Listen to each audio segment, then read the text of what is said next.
Okay, so my name's Helen and I'm making this video today with the help of my daughter Megan, who's filming me. She's going to be director, so you might hear Megan speaking. Hi. If she's got any questions or if I'm going too fast or if I need to repeat anything.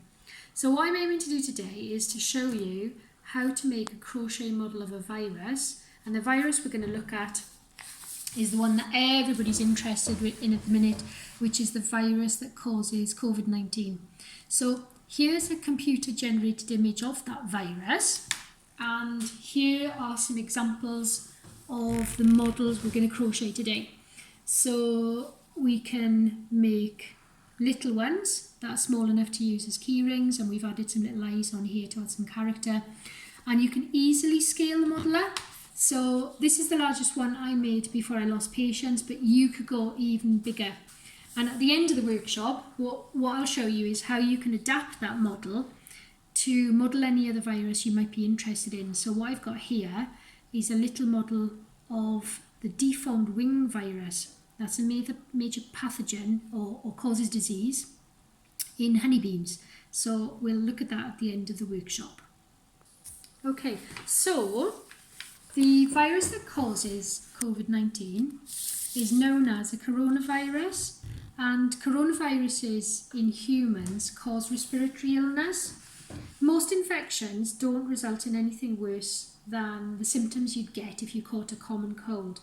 As well as infecting humans, coronaviruses can infect a whole range of other mammals and birds, and they've got a special property in that they can jump between species. That's called zoonosis. So the current virus that causes COVID-19, it's thought to have originated in bats, and the evidence comes from when you compare the sequence of the human coronavirus with the sequence of the bat coronavirus. It's so similar, it's about 95% identical. That's really good evidence. And when the coronavirus jumps from one species to another, it's known as a spillover event. So let's start looking at now at the structure of the coronavirus and where that name comes from. The coronavirus gets its name from its appearance when you look at it using a special type of microscope known as an electron microscope, and that's what's shown in this image here. So this is an image of cells isolated from a patient with COVID-19 that have been grown in a laboratory, and what you can see here is 4 viral particles emerging from those cells.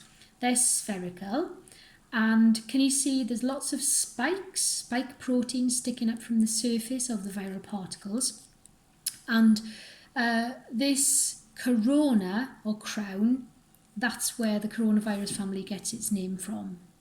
So let's start looking at the viral structure in a bit more detail, and then we'll start crocheting it. So what we've got here in this computer generated image of the virus that causes COVID-19 shows what it looks like in a bit more detail. First off, they're really tiny. Viruses are tiny.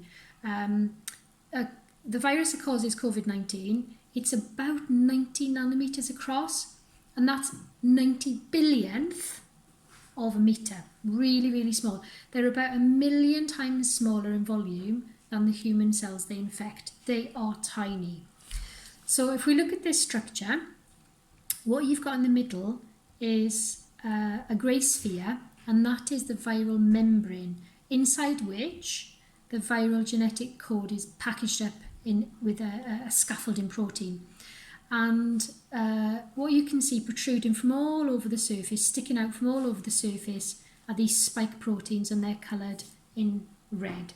They're really important in infecting the human respiratory cells. So when you breathe in a virus, these spike proteins latch on to cells in the respiratory system, and they trigger this viral membrane to fuse with the host cell, and then the genetic code that's packaged inside gets into the host cell, and the host cell in effect is hijacked, and the biochemistry in the host cell is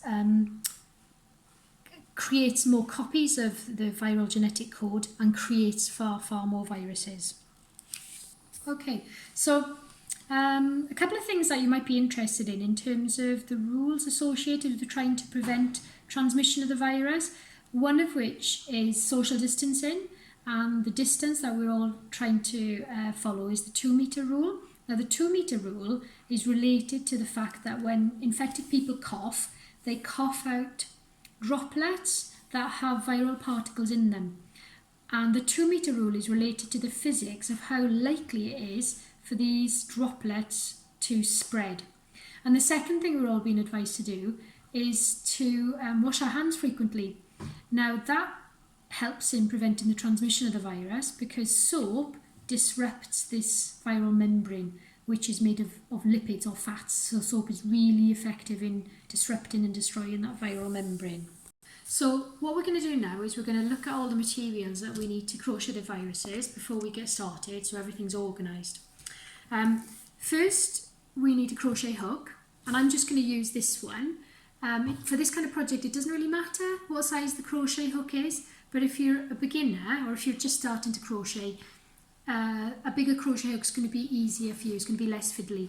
So a crochet hook maybe of 4mm or 4.5 or 5mm will be easier than a smaller one. We're going to start off crocheting the genetic code, and I'm going to use this yarn for the genetic code, and I'm going to explain why. It's multicoloured, and I'll explain why. For the viral membrane, the sphere, we're going to use grey, just like the computer-generated image. And just like the computer-generated image, we're going to use red to crochet the spike proteins that stick out all over the surface. We're going to stuff the sphere, and I've got a little bit of toy stuff in here, but if you don't have toy stuff in, just stuff that sphere with yarn, and I've collected this waste yarn from the models I've already made. Another thing that makes it really, really easy for you to finish your project off is a darning needle, and a darning needle just has a hole big enough to easily thread wool through. And if you want to add a little bit of character to your crochet model, you can add eyes. I've got some toy safety eyes here, but if you don't have those, don't worry, just sew eyes on with a little bit of yarn, black thread if you've got it, or yarn if you haven't.